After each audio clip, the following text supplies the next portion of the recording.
Sebelum lanjut, jangan lupa subscribe dulu channelnya, dan nyalakan lonceng notifikasi, agar tidak ketinggalan update video islami terbaru, dari channel Termometer Islam. Terima kasih sudah berkunjung, semoga sehat selalu. Saya dulu sebelum beragama Islam, banyak menghina dan memfitnah-fitnah Islam. Setelah saya mendapat hidayah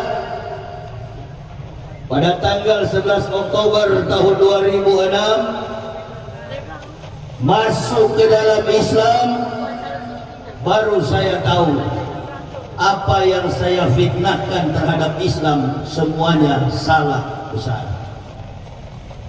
Agama yang paling benar, agama yang paling suci, agama yang paling sempurna yang dibawa oleh para nabi-nabi sebelum datangnya Rasulullah Muhammad sallallahu alaihi wasallam.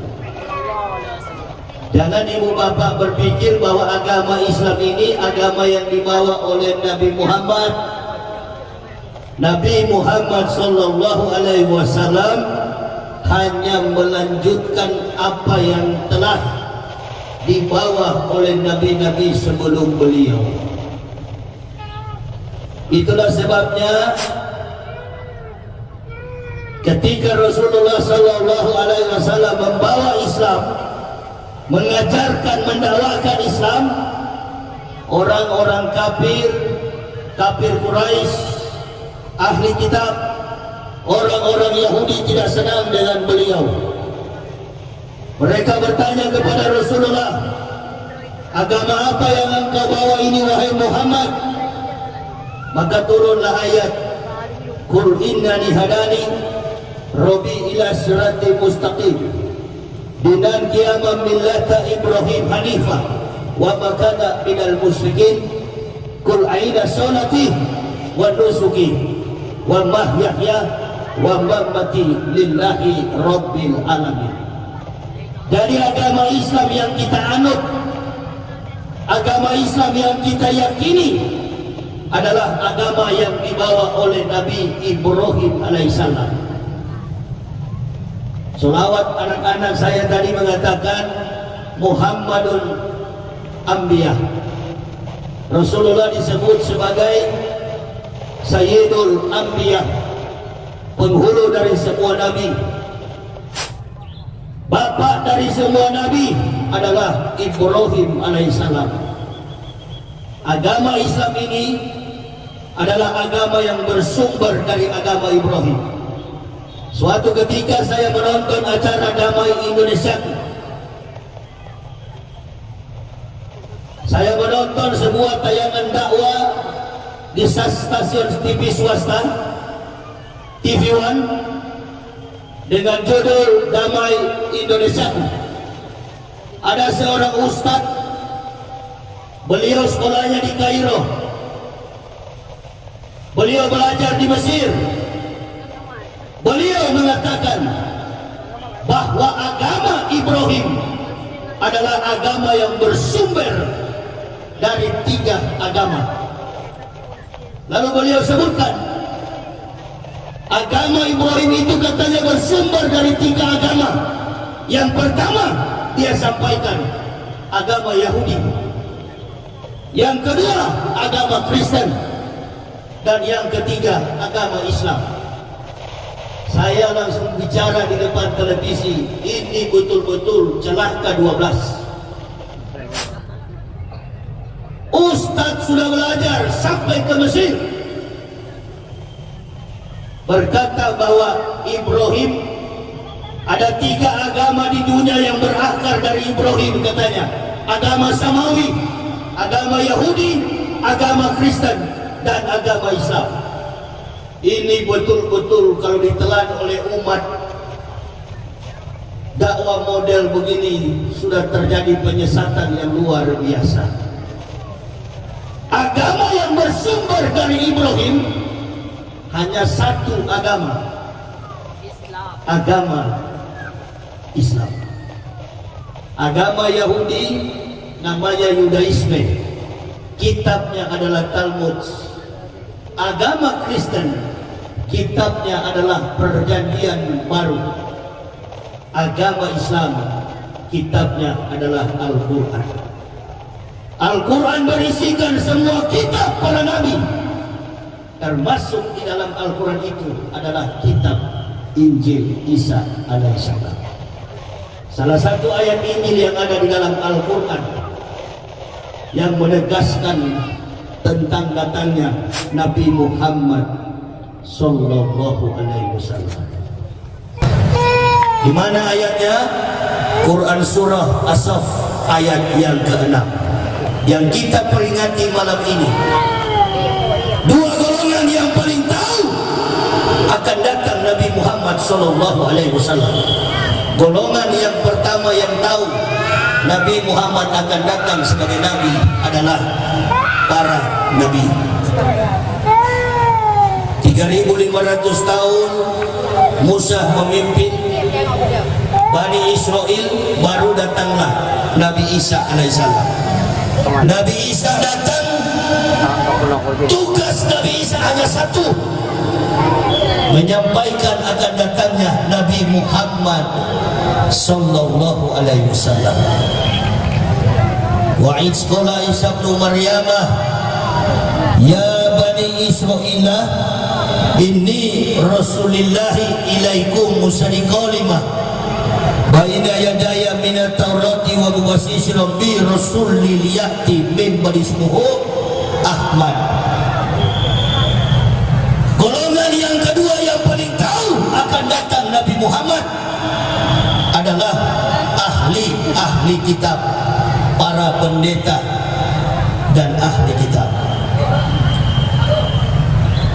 Umur 8 tahun Rasulullah sallallahu alaihi wasallam dibawa oleh pamannya berdagang di Syam yang mengatakan beliau akan datang sebagai nabi adalah pendeta Bukhairah.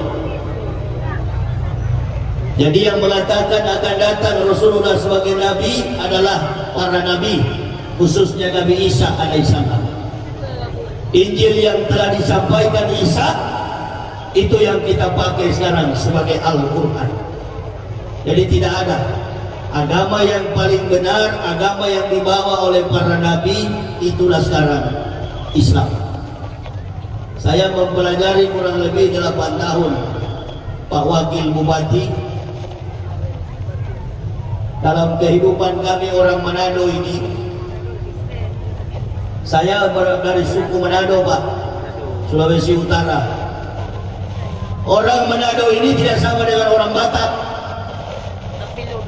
Orang Batak ada yang marga Nasution Kristen, ada Nasution Islam. Orang Batak ada marga Siregar Kristen, ada juga Siregar Islam. Orang Manado nggak ada Pak Wakil Bupati. Tapi kalau Bapak berkunjung ke Manado sekarang tahun 2019, orang Manado itu sudah 51% beragama Islam. Kita di Aceh sini mayoritas Islam. Saya kemarin baru pulang dari kota Padang. Orang Padang dan orang Aceh ini sama Pak, fanatisnya beragama Islam. Saya berdakwah, bukan saya yang bicara. Kaset VCD saya sampai ke pulau namanya Mentawai. Sampai ke Mentawai, satu gereja orang Kristen yang ada di Mentawai, mulai dari pendetanya sampai kepada jemaatnya, 700 orang memeluk agama Islam. Kita orang Islam ini kadang-kadang tidak lagi mengindahkan, tidak lagi menghargai perjuangan Rasulullah sallallahu alaihi wasallam.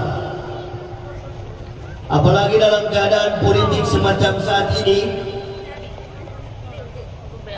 saling curiga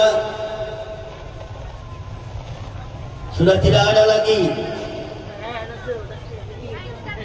Kalau saya boleh pakai bahasa yang disampaikan oleh Rocky Gerung, sudah tidak ada kehangatan kita berwarga negara. Saya kemana-mana menyampaikan dakwah selalu. Dikatakan oleh panitia masjid, hati-hati Ustaz. Hati-hati apanya? Hati-hati karena sekarang ini adalah tahun politik. Saya katakan ini bukan tahun politik, ini tahun kekacauan politik. Siapa yang bikin kacau? Yang bikin kacau bukan masyarakat.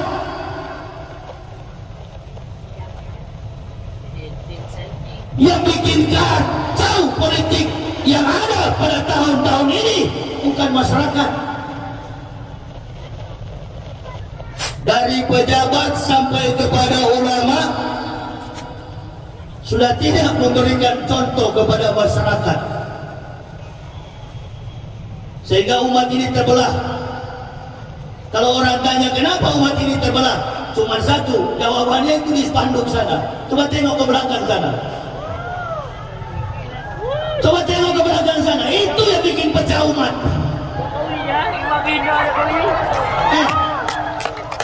Ini bicara politik, ini sama dengan permainan bola. Kita kalau bikin maulud begini, orientasi pembicaraan kita cuma 4. Yang pertama kita bicara tentang amanah.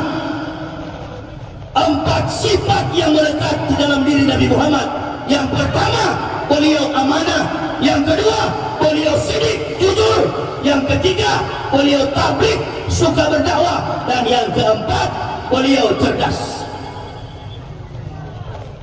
Tapi ulama-ulama sekarang ini kan kesana kemari bukan berdakwah, pakai sorban, pakai sarung kemana-mana, bukan berdakwah. Apa? Cari suara.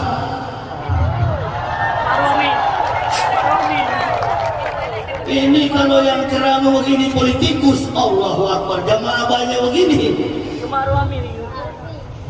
Makanya kan Nabi katakan kiwamud dunya bi arba'ati asar.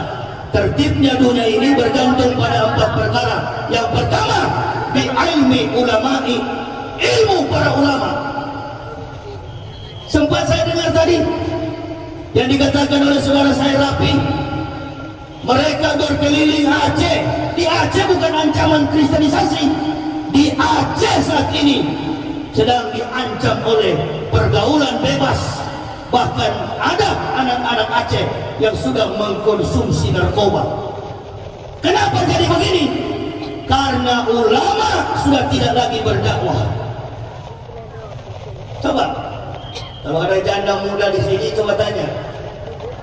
Coba tanya kepada janda muda yang ditinggalkan suaminya pergi kawin lagi.